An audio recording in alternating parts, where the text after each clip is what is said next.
বাংলা বললেই বাংলাদেশি তকমা, আর এরই প্রতিবাদে আজ ফের পথে নামছেন মুখ্যমন্ত্রী মমতা বন্দ্যোপাধ্যায়। বোলপুরের পর আজ ঝাড়গ্রামে প্রতিবাদ মিছিল মুখ্যমন্ত্রীর। ঝাড়গ্রামের একলব্য মোড় থেকে মিছিল শুরু হবে। ইতিমধ্যেই মেদিনীপুর থেকে বেরিয়ে গিয়েছেন মুখ্যমন্ত্রী। ঝাড়গ্রামে আজ তার কর্মসূচি রয়েছে। কথা বলবো, আবির রয়েছে আমার সঙ্গে। আবির, রবিভূম বীরভূমের পর এবার জঙ্গলমহলে বাঙালি আবেগের শান মুখ্যমন্ত্রীর। কর্মসূচি রয়েছে তার, তিনি আবারও আজ পথে নামবেন। ঝাড়গ্রাম কেন এবার? প্রথমত হচ্ছে যে ঝাড়গ্রাম রাজনৈতিক দিক থেকে খুব গুরুত্বপূর্ণ, তার কারণ হচ্ছে যে জঙ্গলমহলের এই জেলাতে তৃণমূল কংগ্রেসের ফল অত্যন্ত ভালো। দ্বিতীয়ত হচ্ছে এখানেও প্রচুর প্রান্তিক মানুষ বসবাস করেন এবং আদিবাসীদেরও বিভিন্ন আন্দোলনের সাথে এই জায়গার নাম জড়িত রয়েছে।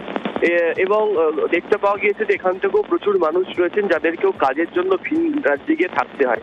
গতকালই কেশপুরের মাটি থেকে তিনি উল্লেখ করেছিলেন যারা পরিযায়ী শ্রমিকরা রয়েছেন তারা কাজের জন্য তারা ফেরত আসুন এই রাজ্যে, কারণ ভিন রাজ্যে গিয়ে তাদেরকে যেভাবে অত্যাচারের শিকার হতে হচ্ছে তাতে তারা এই রাজ্যে এসে তারা কাজ করতে পারবেন এবং তাদের সেই কাজের ব্যবস্থা করে দেওয়া হবে।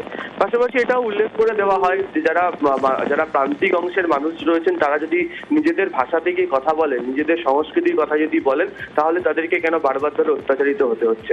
ফলে একেবারে সমাজের এই প্রান্তিক অংশের মানুষজনকে টার্গেট করছে হচ্ছে তৃণমূল কংগ্রেস এবং তাদের বক্তব্য তাদের মধ্যে দিয়ে তারা যে ভাষা আন্দোলনের যে সূচনা যেটা করেছে সেটি সর্বোচ্চ পর্যায়ে তারা নিয়ে যেতে পারবে। ফলে সেদিক থেকে দেখতে গেলে ঝাড়গ্রামের আজকের মিছিল গুরুত্বপূর্ণ। আবির, এই বাঙালি আবেগকে সঙ্গী করে ঝাড়গ্রামে পথে নামছেন মমতা বন্দ্যোপাধ্যায়। আদিবাসী, জনজাতি সব মানুষরাই থাকছেন। 26-এর আগে বাঙালি ইস্যুই হাতিয়ার তাহলে শাসক দলের?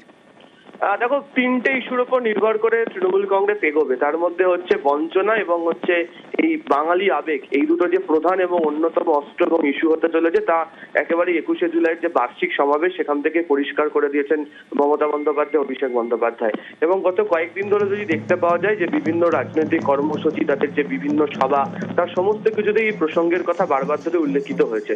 ফলে এই যে কলকাতা, তারপরে বোলপুর, তারপরে ঝাড়গ্রামের পরে আরো একাধিক জায়গাতে মিছিল করার কথা রয়েছে বা বিভিন্ন কর্মসূচি নিয়ে তারা এগোচ্ছেন, তাতে তারা হচ্ছে এই রাজ্যের মানুষের আবেগ এবং সংস্কৃতি এই দুটোকে তারা মূল হাতিয়ার করতে চান এবং সেই কারণেই বারবার এই ধরনের মিছিলের আয়োজন। ধন্যবাদ আবির।